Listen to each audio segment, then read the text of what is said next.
Que a paz do Senhor esteja sobre a sua vida, professor de escola bíblica ou líder de grupo de crescimento. E nós estamos hoje para falar da nossa lição de número 2 dessa revista, a revista da editora Kalel, O Cristão na Era Digital. Na lição 1, nós falamos a respeito de como o cristão deve se portar nesse mundo virtual, falava justamente disso, né? O cristão na era digital, que era mais uma abertura a respeito de todos os pontos que nós vamos estar vendo, uma abertura que falava de como esse universo digital nos envolveu e muitas vezes não aprendemos ainda a lidar com ele, não digerimos ainda os impactos todos que isso pode causar. E a partir de agora, da aula 2, nós vamos pontuar mais diretamente aí a respeito desse assunto. E o assunto dessa segunda lição é sobre o vício digital, o perigo do vício digital. O nosso texto-chave está em Gálatas 5:1, e o texto diz assim: "Foi para a liberdade que Cristo nos libertou, portanto permaneçam firmes e não se deixem submeter novamente a um jugo de escravidão", Paulo escrevendo aos Gálatas, e temos a nossa leitura bíblica em João 8:31, disse Jesus aos judeus que haviam crido nele: "Se vocês permanecerem firmes na minha palavra, verdadeiramente serão meus discípulos, conhecerão a verdade e a verdade os libertará." E como eu sempre digo, é importante, professor, você incentivar que os seus alunos façam a leitura da sabedoria diária, porque ali nós temos preciosos textos bíblicos que vão reforçar as verdades que nós estamos falando aqui na nossa lição. Vamos lá então. Na introdução, você vai perceber que o foco da introdução é falar que sim, a dependência digital é uma coisa séria. Muitas pessoas pensam que o vício, dependência, se trata apenas de droga e álcool, né? Ou alguma substância que entra no corpo, mas nós precisamos entender que o vício e a dependência muitas vezes estão associados a comportamentos. E alguns não levam muito a sério justamente, se não é um conteúdo ou alguma coisa entrando no meu corpo, não é um vício. A gente precisa entender isso. E a nossa lição, a partir do ponto 1, vai falar sobre isso, né? A dependência digital, e 1.1 vai dizer assim: um vício tão prejudicial quanto os demais.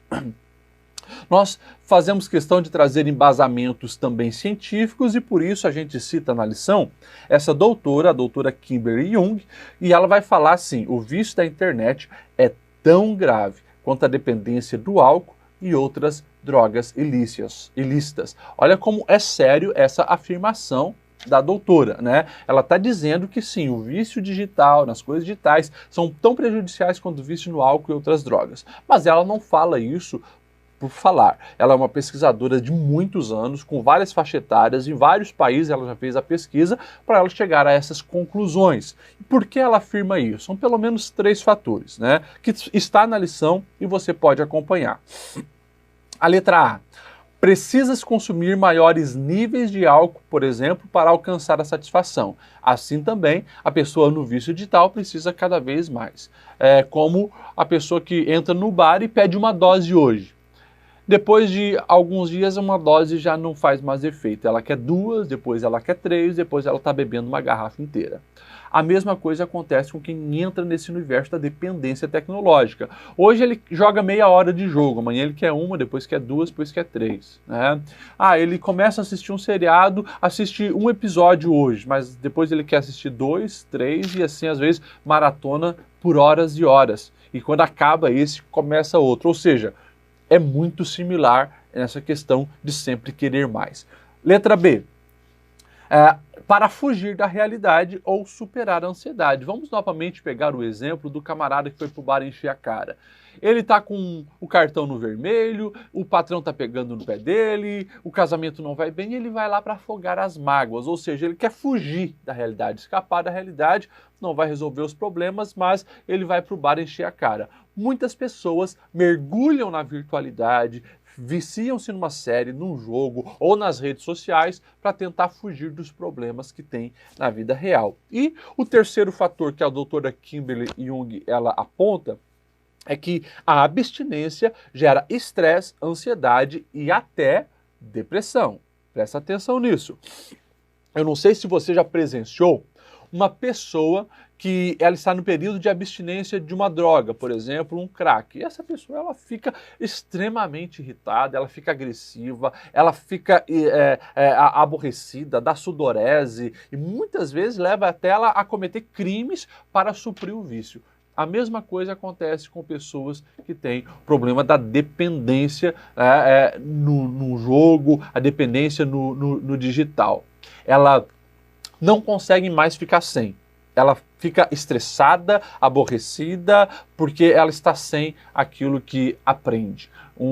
Uma vez eu atendi uma senhora, chegou para mim apavorada porque o filho havia agredido. E a história foi mais ou menos assim.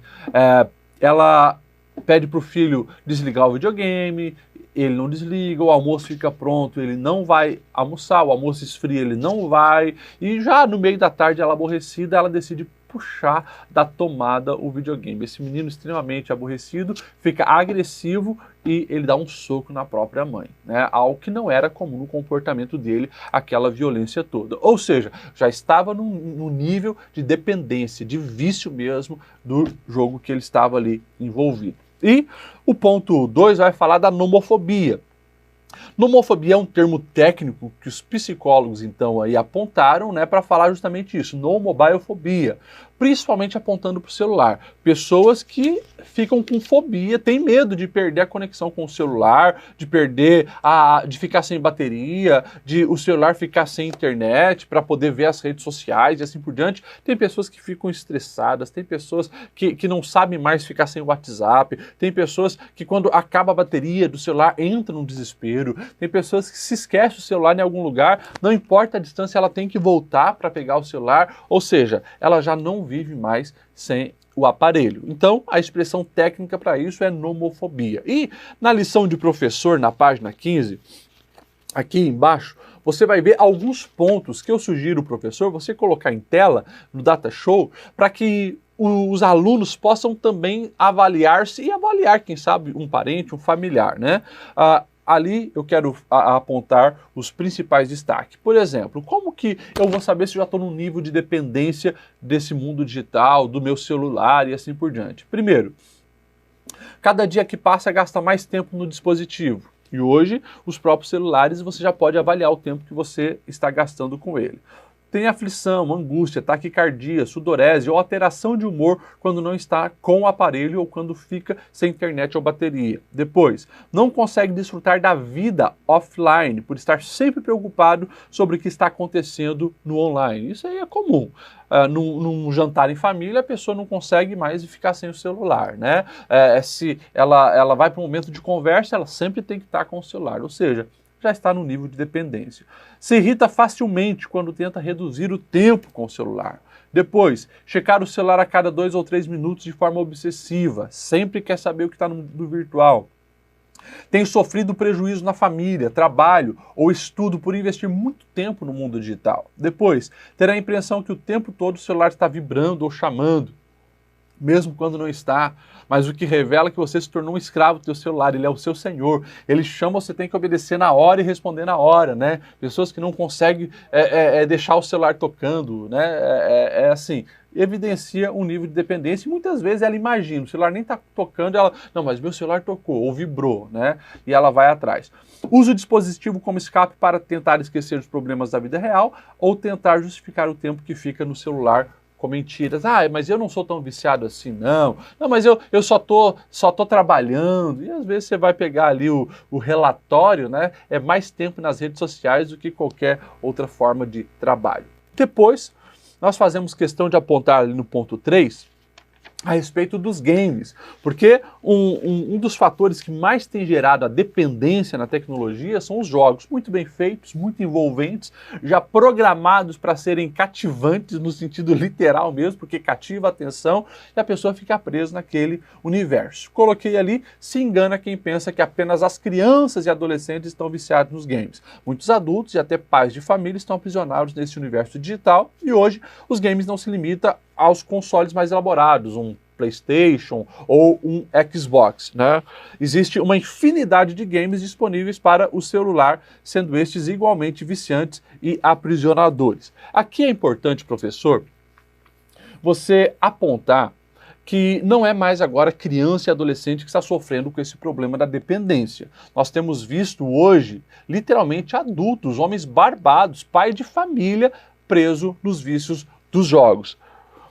Um dos casos que eu atendi, nesse ano mesmo, a esposa chegou para mim reclamando, né? Pastor, eu perdi o meu marido para o videogame. Ou seja, ele não tem nem mais interesse na vida íntima, literalmente. Passava as madrugadas jogando videogame e a esposa carente da atenção dele. Ou seja, é algo muito sério o que nós estamos vivendo e o que mostra que essa geração está sendo negativamente prejudicada pelo uso indevido da tecnologia. E 1.4, nós vamos falar então já das últimas gerações, porque aqueles que nasceram aí depois dos anos 90, mais ou menos, são considerados nativos digitais. Nós aí que já passamos dos 30 somos imigrantes, né, digitais, ou seja, um pezinho no mundo real, um pezinho no mundo virtual, mas esses que nasceram, as nossas crianças, adolescentes, os mais jovens, eles já nasceram na era da internet. E, consequentemente, para eles é muito mais fácil se prenderem nesse universo digital, o que precisa de um cuidado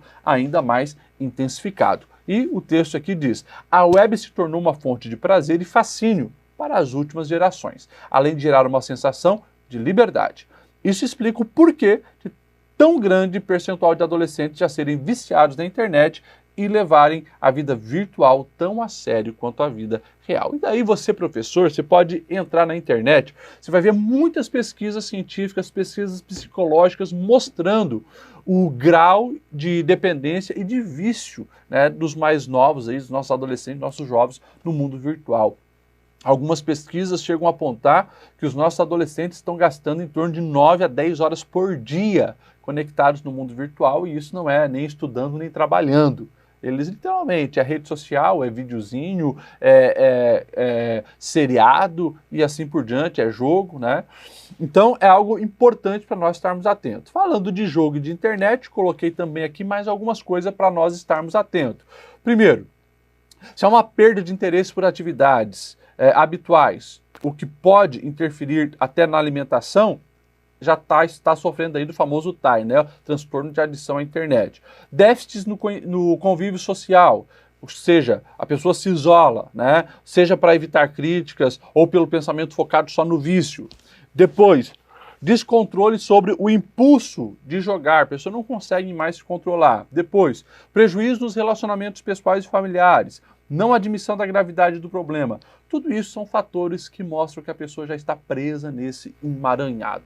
E no ponto 1, a gente aplica o texto com a seguinte frase: os riscos de uso excessivo da internet não devem servir de base para declararmos guerra contra a rede, mas serve como alerta para que aprendamos a lidar com a situação, utilizando todo o potencial tecnológico com responsabilidade e moderação. E assim, nós entramos no ponto 2, propósitos comprometidos, que vai falar exatamente de propósitos de vidas, conforme o padrão de Deus, estão sendo comprometidos. Por quê? Porque a família está se perdendo no mundo digital. São crianças e adolescentes carentes de amor, de carinho, de atenção. São pais muito focados ali na virtualidade, se esquecendo de investir tempo com os filhos, um tempo de qualidade. Projetos de trabalho, projetos estudantis sendo ali jogado para frente, justamente porque as pessoas estão perdidas nesse universo virtual. Então, assim, a vida de fato pode estar sendo comprometida. E o 2.2 vai falar justamente disso, vidas distantes dos propósitos eternos. Aqui eu destaco um dos parágrafos que diz assim: a mente que se ocupa demais com futilidades virtuais não conseguirá enxergar e valorizar aquilo que tem valor eterno. E o que tem valor eterno? Deus e pessoas. Então aqui no ponto 2, professor, você explora justamente o fato de que o vício digital, assim como qualquer outro vício, vai comprometer o propósito de Deus para a vida daquela pessoa. E o nosso aplicando o texto, a gente colocou assim: todo vício é sinônimo de escravidão.